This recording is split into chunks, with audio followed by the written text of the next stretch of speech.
সুন্দর একটা পরিবেশ, একটা জাতীয় সরকার রূপ দিবে। এই জাতীয় সরকার রূপ দিলে দেখবেন সবাই সংসদে থাকবে, প্রত্যেকটা ভোটার খুশি হয়ে যাবে, শান্তিপূর্ণ পরিবেশ তৈরি হবে। ইসলাম মানেই তো শান্তি। কি বলেন? ইসলাম চায় শান্তি। আমরা ইসলাম নিয়ে চলতে কোনো আপত্তি আছে নাকি? আবার স্মরণ করিয়ে দিচ্ছি, যখন জন্ম হয়েছিল ডান কানে কি দিয়েছিলাম? বাম কানে।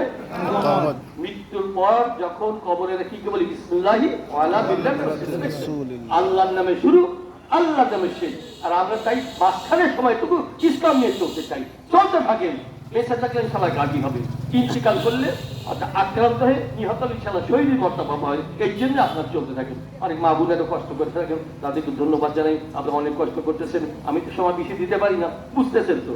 ঢাকায় থাকলে এটা জাতীয় দায়িত্ব পালন করলে মন থাকলেও আসতে পারি না, কিন্তু খুশি হয় কি যখন শুনতে পারি শুনছে তারা কাটতে রাখছে, খুশি হয়, দোয়া করতে মন চায়। আরো চালিয়ে যান ইনশাল্লাহ। আর আগের থেকে বেশি সময় দেওয়ার চেষ্টা করব, আমি সে নিয়ত করেছি। মাঝে মধ্যে দেখা হবে, আল্লাহ পাক বাঁচিয়ে রাখলেন। আপনাদেরকে ধন্যবাদ জানাই। আগামীতে যে কোনো হকের দাওয়াত আসলে আপনাদেরকে যেন ময়দানে পাই, বাচ্চার বিরুদ্ধে যদি কিছু করতে হয় আপনাদের ময়দানে পাই। আমি সবার কাছে দোয়া চেয়ে, সবার কাছে সবাই যেন দোয়া করি। আমি আলোচনা শেষ করছি। আলহামদুলিল্লাহ।